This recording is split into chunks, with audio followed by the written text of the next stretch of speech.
আজ ছিল ২০ তারিখ। তো ২০ তারিখে আমার ৫টা পার্টি মেকআপের অর্ডার আসে। তো ব্রাইডের রেকমেন্ডের হিসাবে ও আমাকে কল করেছিল, বলেছিল যে দাদাভাই তোমার কি ২০ তারিখ ফাঁকা আছে? আমি বললাম হ্যাঁ অবশ্যই। বললো যে আমি তো সাজছি অন্য কারো কাছে, তুমি ৫টা পার্টি মেকআপ করে দিও, যেটা আমার কাকিমা বা কটা রিলেটিভ আছে তাদের সাজিয়ে দিও। তো লোকেশন কল্যাণীতে ছিল, তো আমরা অটো ধরে কল্যাণী স্টেশনে পৌঁছে গেছি প্রায় ১:৩০টার সময়। বাট ওখানে অটোগুলো এত লেট করছিল যে আমাদের পৌঁছতে ২:৩০ বেজে গেছিলো। বেশি ডিস্টেন্স ছিল না কল্যাণীর ওখান থেকে। অক্ষরা লজ বলে একটা লজ আছে, খুবই সুন্দর লজটা। তো যাই হোক, আমরা প্রথমে লোকেশনটা বুঝতে পারছিলাম না কোথায় কি, তো ফোন টোন করে আমরা কোনো মতে পৌঁছে যাই, আমি আমার বোন তৃষা। তো দুজন মিলে পৌঁছে যাই। যখন ভিতরে ঢুকি তখন দেখি জাস্ট খুবই সুন্দরভাবে ওরা ডেকোরেট করেছিল, লাল ফুল দিয়ে বা কিছু আরও অনেক কিছু দিয়ে অনেকভাবে ডেকোরেট করা ছিল, যেটা দেখতে খুব সুন্দর লাগছিল। যখন আমরা ভিতরে একদম এন্ট্রি করি তখন দেখি যে ওদের হলদি রিচুয়ালসটা এখনও শেষ হয়নি। তো যাই হোক, তো ব্রাইডের সাথে সাথে যারা পার্টি মেকআপ করে তারাও আটকে আছে, তো আমাদের ওয়েট করতে হবে।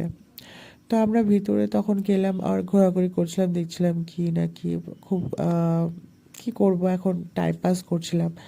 তো তারপরে যখন বাইরে আবার গেলাম তখন দেখলাম যে খুব সুন্দর করে ওরা মজা করছে, শ্যুটটা করছিল, ফটোগ্রাফাররাও খুব সুন্দর করে কাজ করছিল, দেখতে খুবই সুন্দর লাগছিল। হ্যাঁ, বলতে পারো ক্লাইমেটসটা একদমই ভালো ছিল না, বাট তাও বেশ সুন্দর লাগছিল। আর যাই হোক, তারপরে ওরা খুবই লেট করছিল, তো আমরা আবার ভিতরে গেলাম। তো আমি ডেকোরেশনগুলো দেখছিলাম কেমন কি, দেখলাম ভিতরে ডেকোরেশনগুলো খুবই সুন্দর করে সাজিয়েছিল, আর এখনও কাজ চলছিল, তাদের পুরো কাজ কমপ্লিট হয়নি, কারণ বাইরে বৃষ্টি হচ্ছিলো, তো ভিতরে কিছু জিনিস শিফট করা হয়েছিল। তারপরে ওরা বললো যে তোমরা খালি বসে থাকবে, তো তোমরা উপরে যাও, খেয়ে আসো। তো আমরা ভাবলাম যে হ্যাঁ ঠিকই তো বলেছে, খেয়ে আসি। তো বসে পড়লাম। তারপরে যখন আমরা ঘরে এন্ট্রি করলাম দেখলাম এত সুন্দর একটা তর্থ সাজানো। তারপরে আমরা সাজানো শুরু করলাম। তো তোমরা বলতে পারো যে এত সিম্পল বা সাটল মেকআপ কেন করা হচ্ছে?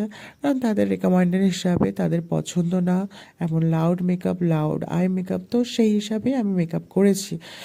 তো অনেকে বলতে পারো যে হেয়ার স্টাইল কেন এরকম এত, বাট তাদের যেমন পছন্দ আমি তেমন করবো। আর সবাই এখানে শহরের ছিল না, কিছু কিছু মানুষ গ্রামেরও ছিল, তো তারা যে পছন্দ করে না, তাদের কাছে একটা চোখেও আইল্যাশ তারা পরেনি, দেখতেই পাচ্ছ যে আইল্যাশ কারো চোখে নেই, তো তারা খুব সিম্পল অ্যান্ড সার্টেন মেকআপ পছন্দ করতো, আমি সেইভাবেই সাজিয়েছি।